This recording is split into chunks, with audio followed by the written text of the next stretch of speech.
Le Seigneur aimerait que nous nous entretenons avec vous de ce thème. Sors de la maison de ton père. Sors de la maison de ton père. Dieu dit à Abraham, sors de la maison de ton père. Lorsque nous présentons la maison de notre père, nous ne parlons pas de notre père physique. Excusez-moi, nous ne parlons pas de notre père spirituel, à savoir Dieu. Mais nous parlons de notre père physique. Les personnes par lesquelles nous sommes venus dans ce monde. Connais-tu la maison de ton père, de ta mère avant ta naissance?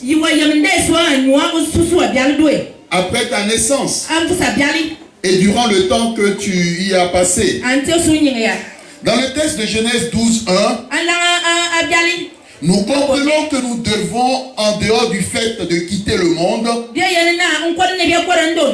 à l'instar d'Abraham, quitter la maison de nos pères. Dieu révèle à Abraham une vérité spirituelle. Et ce matin, il te révèle ces vérités aussi et t'ordonne de quitter, de te libérer de ta patrie et de la maison de ton père.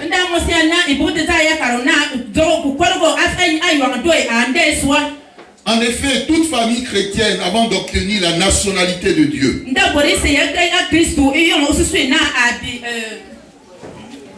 la nationalité ou la citoyenneté de Dieu, je dirais l'identité du royaume de Dieu. Donc avant que nous soyons citoyens célestes, nous avons tous auparavant une identité. Nous appartenons à une famille avant d'être membres de la famille de Dieu. Nous avons des noms spirituels qui déterminaient notre vie et notre avenir.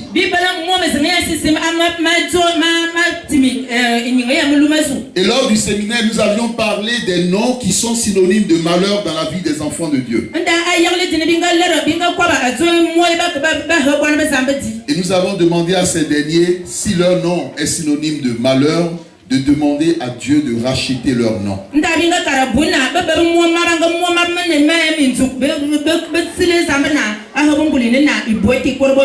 Qu'ils essayent d'en savoir le sens des noms de famille qu'ils portent.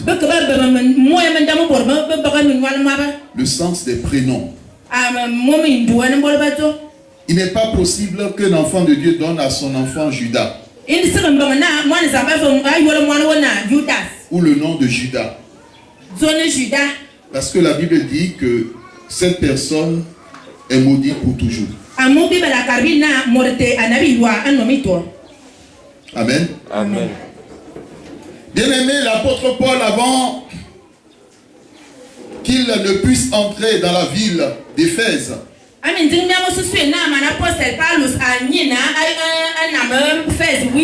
il a présenté par la suite l'importance du combat spirituel. Lorsqu'il a rencontré le Seigneur et entrant dans la ville d'Athènes, il sentait en lui-même son esprit s'irriter. Parce que la ville d'Athènes était pleine d'idoles. Lisons Acte 17, verset 16 et verset 29. Acte des Apôtres, chapitre 17, versets 16 et 29.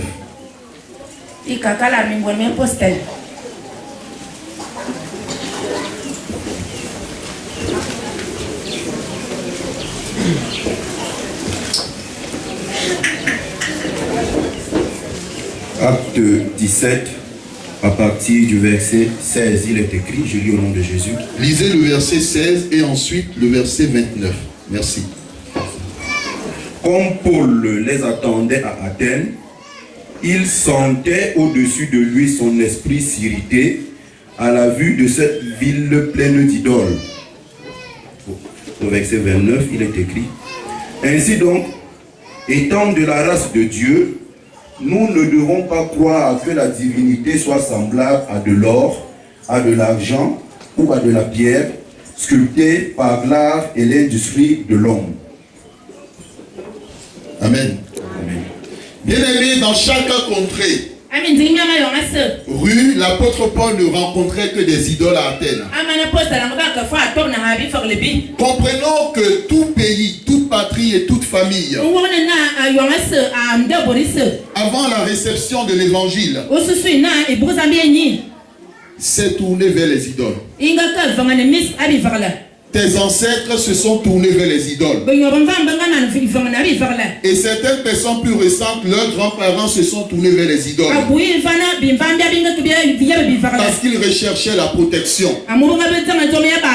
Parce qu'ils recherchaient la solution.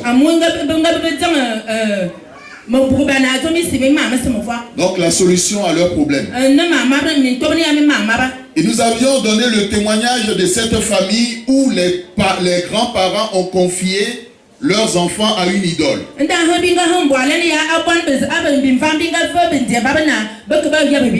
Et finalement, au lieu que l'idole protège la famille,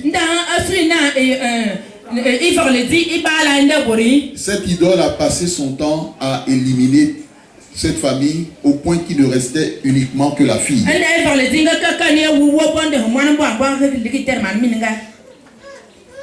Bien-aimés dans le Seigneur, lorsque l'on entre en contact avec les idoles, on laisse un héritage spirituel pour ses enfants.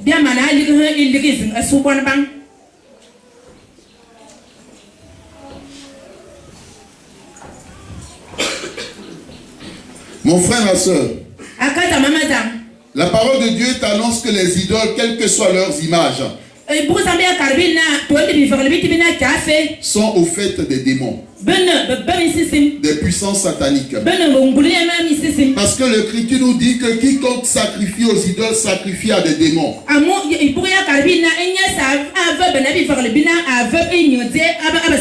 Ainsi, tous nos pères, sans exception de pays, de continents, de régions, ont offert des sacrifices pour entrer en communion avec les idoles.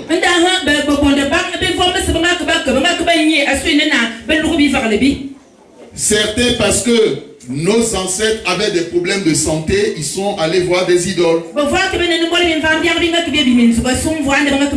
Ils ont sacrifié aux idoles des poules, des coqs, des animaux. Et dans la famille d'Abraham, cette situation existait. Parce que le père d'Abraham, il adorait une autre divinité. La divinité du soleil. Et dans cette famille, on sacrifiait aux idoles. Donc Dieu invite Abraham à sortir de son pays, de sa patrie et de la maison de son père. Il ne s'agit pas d'une sortie physique, mais il s'agit d'une sortie spirituelle. Amen. Amen. Lisons le texte de Jean 8, verset 35. Jean, évangile de Jean, chapitre 8, verset 35.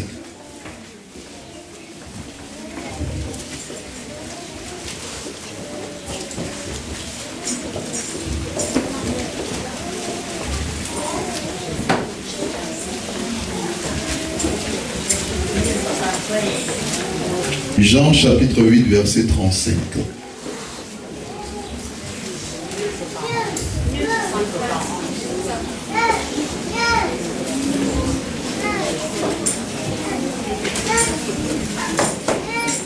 La page 1073 dans la version Louis Sénon.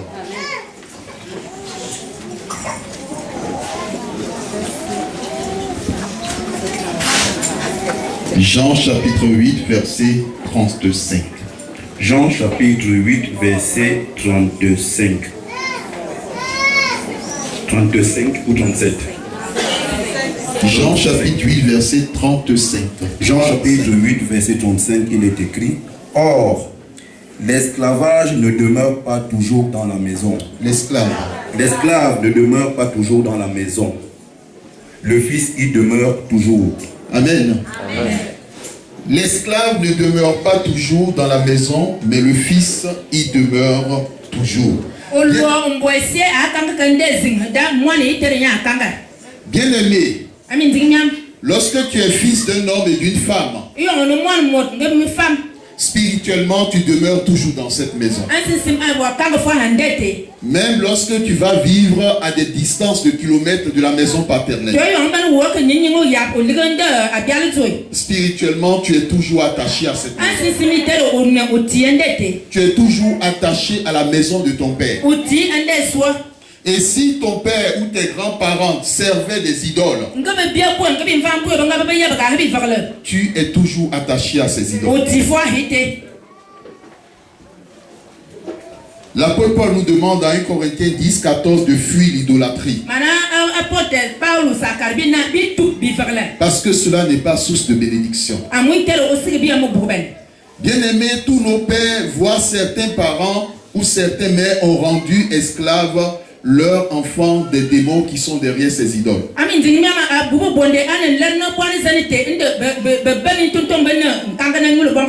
Ils ont rendu esclaves leurs enfants de ces puissances familiales.